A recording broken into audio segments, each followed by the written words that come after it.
Hey, it's Matt, your average gamer, and for this video, we're going to be diving into 12 more amazing and overpowered builds in Elden Ring. These are going to be awesome. Honestly, these are some of the best ones I've done in a long time. First one we're going to start here is a Gwyn build, inspired, of course, from Dark Souls. This is a pretty incredible one. We have the Troll Knight sword. That's going to mimic the big sword a little bit. Of course, it's on fire, and we have lightning incantations too. This one all around came out really well, does a really good amount of damage, and is a fairly balanced and fun build that allows you to use a fairly big weapon while also casting incantations too. And of course, by the way, pretty much every one of these is build request. If you have any build requests, don't forget to put them in the comments below. If you want to see a build made in Elden Ring, odds are I can probably make it for you. There's been a ton lately. It's been awesome. I want to mention too, thank you for the community. It's been fantastic. I know it's early in the video to say thank you for the community. I know some new people might be like, well, what are you talking about? Well, in this case, I can make a build for you. So if you want to see something turned into a build, put it in the comments below and I can probably optimize it for you. Let's jump into equipment and stats for this one.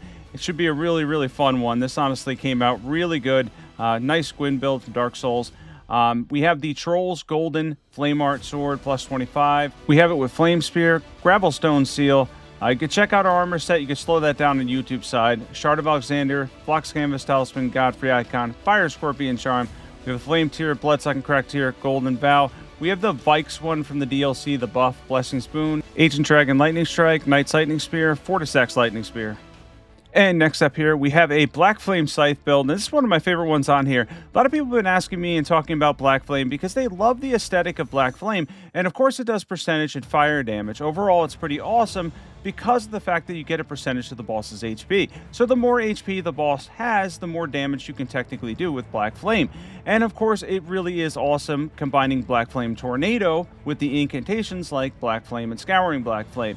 This is one that's going to be universally pretty much good for, well, the majority of bosses in the game. Honestly, I love this overall. Black Flame is really cool. That's why it's so popular. This was kind of a general request. A whole bunch of people requested stuff and talked about Black Flame and everything. Decided to do a highly optimized, updated build for it. And I really enjoy it. I enjoy this playstyle. Of course, it's faith-based for you guys that know my channel well enough. You know I love faith stuff. But overall, the damage is great too. And this is a solid one. You can run at 150. We're on Journey 4, by the way, New Game Plus 3. And this will pretty much work on any journey because it's got percentage damage, which is great. We have the Flame Art Scythe, plus 25 with Black Flame Tornado, Godslayer Seal, 64 poise. We have the Shard of Alexander, Godfrey Icon. We have the Phlox Canvas Talisman, Fire Scorpion Charm. For its ears, we have the Flame Tier, Bloodsuck and Crack Tier, Golden Vow, Flame Grip Strength, Blessing Spoon, Black Flame, Scouring Black Flame. And of course, with all of these, the stats are on the right. And next up here, we have a Frost build. A couple of people requested a Frost build, and honestly, this one's really cool. I decided to combine Ice Spear with the Godskin Peeler and then use Light, and of course, you can mix in charge attacks as well. I mentioned this with Twin Blades a lot, but I love the fact with the charged hits, you can build on both successive hits as well as use stuff like the Axe Talisman, Two-Handed Sword Talisman, etc. to get a huge boost, and even the charged tier from the charge attacks. It's really cool that you can get both those boosts when you're using Twin Blades. Of course, we're also using Ice Spear, which does posture damage as well as frost damage. This is one that's going to absolutely shred the majority of bosses because it's Ice Spear based. And of course, on top of that, it uses the Godskin Peeler, which has a fantastic move set, and you're going to be able to get in your light attacks, charge attacks, etc. There should be a posture break here shortly. It's not that hard to break with Ice Spear because it's around like 20 or 25 posture damage per hit, which is really cool. Here comes the break, so the light attacks actually brought on the break, but of course, all the stackable, poise damage we did was mostly with Ice Spear. Still, a lot of damage there. Love the setup for the Godskin Peeler, being able to use both quick attacks, charge attacks, and of course Ice Spear. The combination turned out great, and this is going to be one of those builds that can carry you pretty much through any new game cycle and crush bosses because, again, Ice Spear is incredible. Cold Godskin Peeler, plus 25, preferably Ice Spear. Any seal for buffs, 63 poise. We have the Shard of Alexander, Melissa's Prosthesis. We have Rotten Wing Sword Insignia. We also have the Two-Handed Sword Talisman. We have the Magic Tier, Bloodsuck and Crack Tier for this setup, Golden Vow, Flame Grip Strength, Blessing's Boon, and of course the stats are on the right. If you're at a higher level, you can use Hellish Brewery, and the Magic Scorpion Charm can be replaced with maybe Rotten Winged.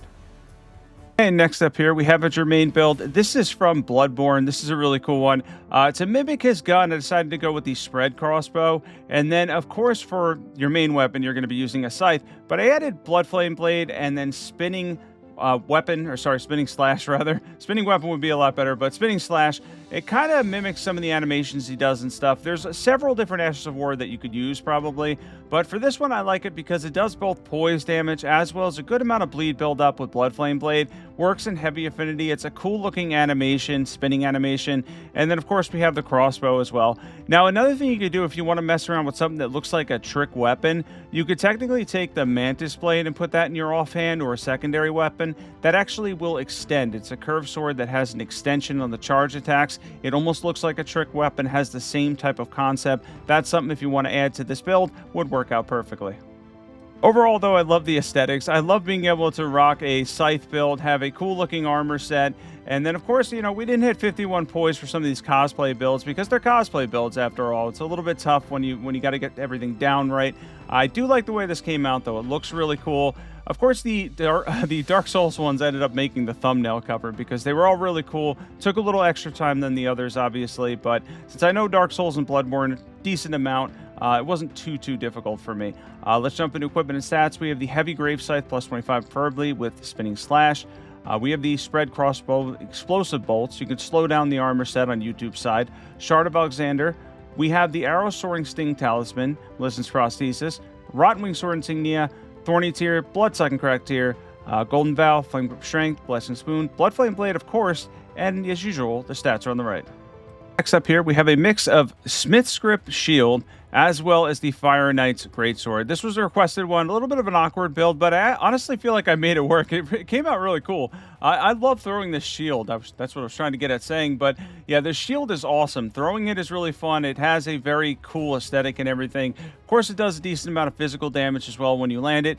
He can dodge some of them, so it's a little bit difficult there, but when you hit him, you'll get between, I don't know, 1,000 and 2,000 damage, depending on buffs and whatnot. And of course, we have the Fire Knight's Greatsword in our main hand as our main weapon. Once you set that on fire, it's going to have massive AR with the setup we have, and you can do a substantial amount of damage as well. And of course, I love the Fire Knight's Greatsword too, another personal favorite weapon for me, and it's because it's faith-based and also does a ton of fire damage.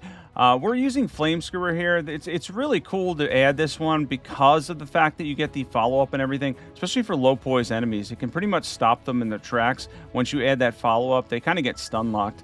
But overall, the Smithscript Shield, pretty cool weapon, definitely worth checking out and adding to a build. We have the Fire Knight's Flame Art Greatsword, plus 25 Flame Skewer. We have the Smithscript Shield, any seal for buffs, 53 poise. We have the Shard of Alexander, Smithing Talisman, Godfrey Icon. Of course, we have the Fire Scorpion Charm. And then for our tiers, we have the Flame Tier, Bloodsucking Crack Tier, Golden Vow, Flame Grip Strength, Blessing Spoon, and as usual, the stats are on the right. And next up here, we have a Rotten Poison build. This is a really cool one. I rarely show boss fights in which I end up trading. At the end of this fight, though, I do end up trading in accounts. I get a little greedy towards the end, but this is a really cool one in which you can use Rotten Breath, the Antspur Rapier. I kind of combined two build requests together. It allows you to get, of course, a good amount of rot buildup. We already rotted the Beast Clergyman, and of course, you're able to get poison buildup as well. And honestly, the poison buildup is pretty good. It really does work together. They kind of work in like tandem together in terms of like just being able to get that poison rot. You can wait it out. If I was patient and just dodged attacks, I wouldn't trade at the end of the fight. But I got a little greedy. Overall, I love this one, though, because of the fact that it can drain boss HP so well. Of course, having the ability to rot the boss and poison the boss at the same time using a single Antspur Rapier is pretty cool. Because also, a while back, they nerfed dual status effects, so single status effects on a weapon, having two of them on an individual weapon actually works out really well a lot of the time.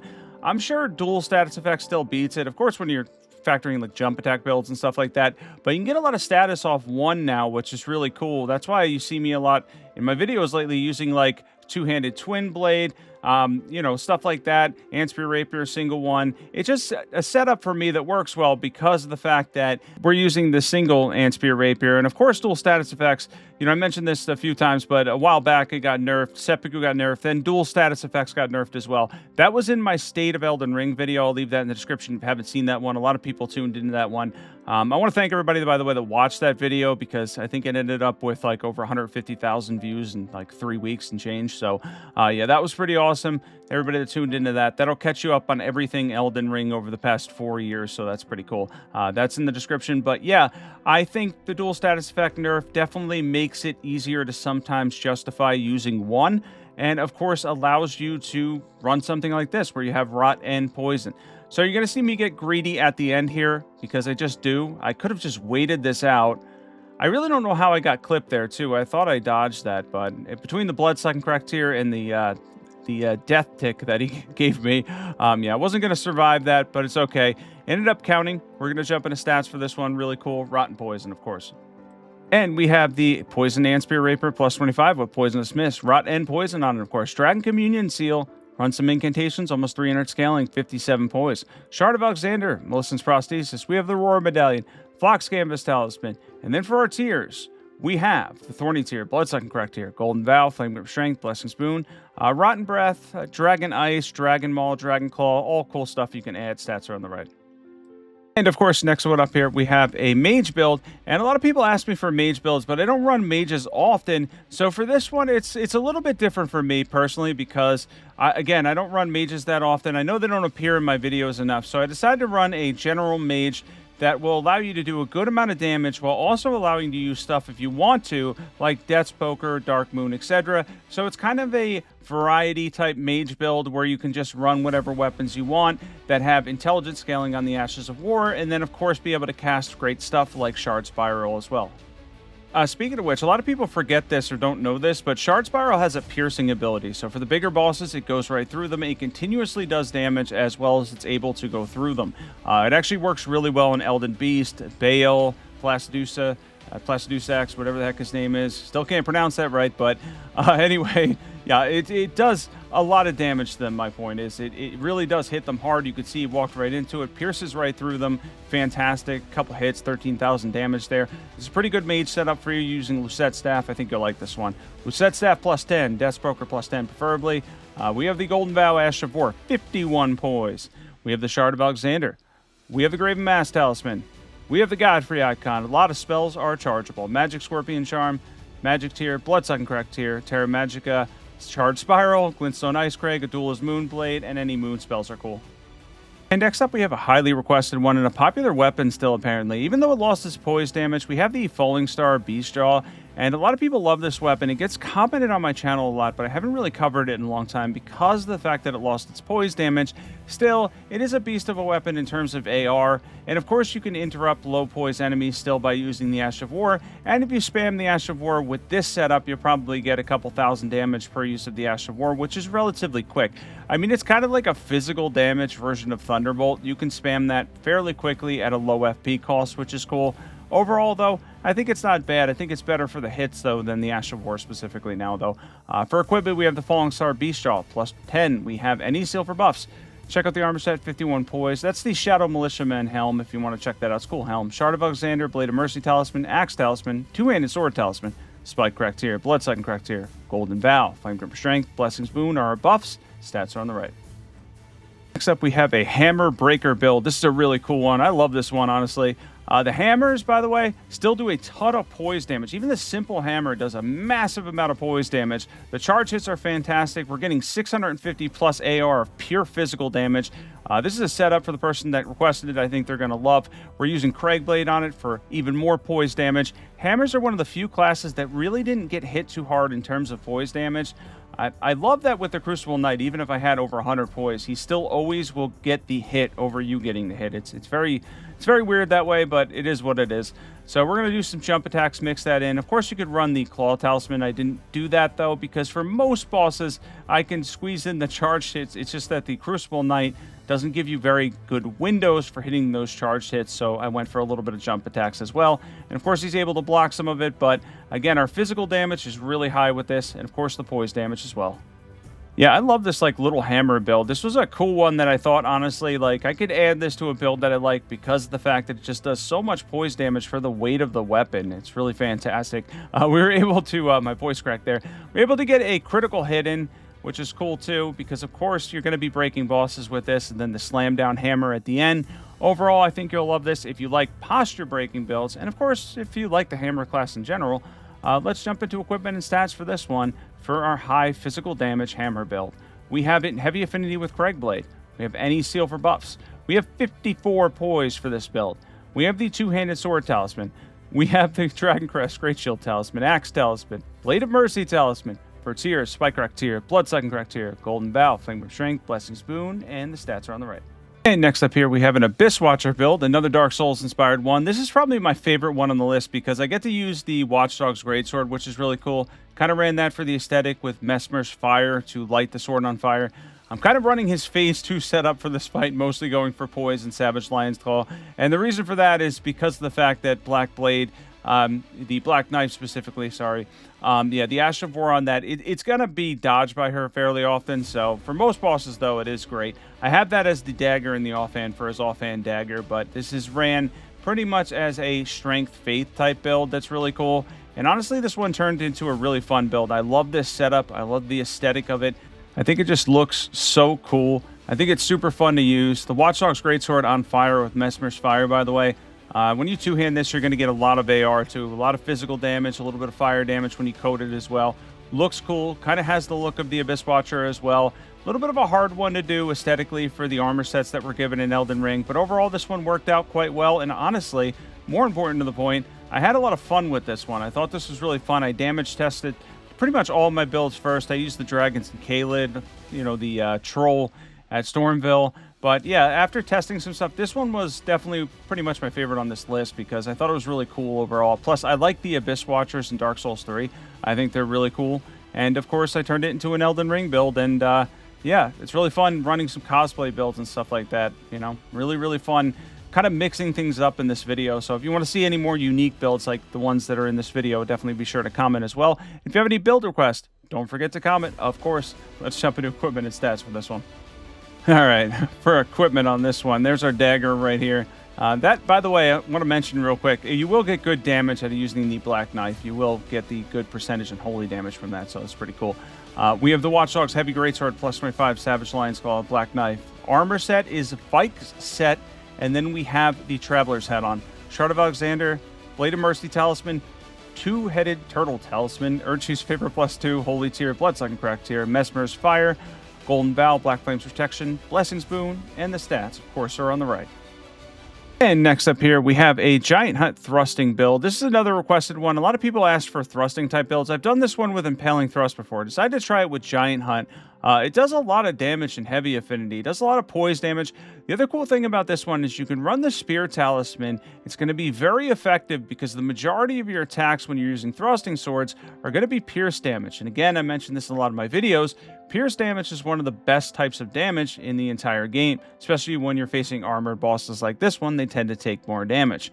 Pretty much any of the armored bosses and dragons in the game will take additional pierce damage or have 0 resistance to it. We have Heavy Godskin Stitcher, plus 25 with Giant Hunt, any seal for buffs. 51 poise, Shard of Alexander, Melissen's Prosthesis. We have the Spirit Talisman, of course. Blade of Mercy Talisman. For tiers, Spike Crack Tier, Blood Sucking Crack Tier, Golden Bow, Flame of Strength, Blessing Spoon, and stats are on the right. And next up here, we have an All Madness build. And Gideon killed me for the first time in a while because I hit Halishaburi by accident. I went mad and he ended up killing me. This is the first time I got killed by him in a couple months at least. But this is a really cool one using Vyke's Spear. And of course, different frenzied spells that you can add. If you want to add the Flame of Frenzy, of course, pretty much Frenzied Burst. Anything that'll add damage and madness build up. This is one that's not going to be fantastic for PvE overall, though you can probably beat up Gideon with it a little bit better than me. I got him that time, though. But overall, pretty cool one. A lot of people like madness stuff, so I decided to put this one together. A couple of requests in terms of madness builds. You can, of course, run stuff like this in PvP, but for PvE, of course, it always is a little bit challenging. We are a Dex and Faith build, though, so you do have versatility with the stat spread on this one, so that's cool at least. In a second here, we're going to jump into equipment and stats. And for our equipment, we have Vyke Spear plus 10. Godslayer Seal has the best scaling with our level. Madness Seal in the offhand, 57 poise. Shard of Alexander, Melissen's Prosthesis. We have the Godfrey icon. Flox Canvas Talisman. For tiers, we have the Flame tier, Blood Sucking Crack tier, Golden Vow, Halishaburi. We have Blessing Spoon, Flame of Frenzied, Frenzied Burst, and of course, as usual, the stats are on the right. Thanks for watching this one. Thanks for tuning into my top 12 overpowered and fun builds, and pretty much like all build requests. And I love making these lists, doing these once a week at least. It's been fantastic. It's been so much fun. Really keeps the game fun for me, keeps the game fun for the community too, from what I've been hearing lately. It's been awesome. I appreciate all you guys. Thank you, members, by the way. Your names are on the screen, of course. If you want to become a member, help support the channel, and your name will be at the end of my videos as well. I will catch you guys in the next one. Be sure to sub, and can't wait.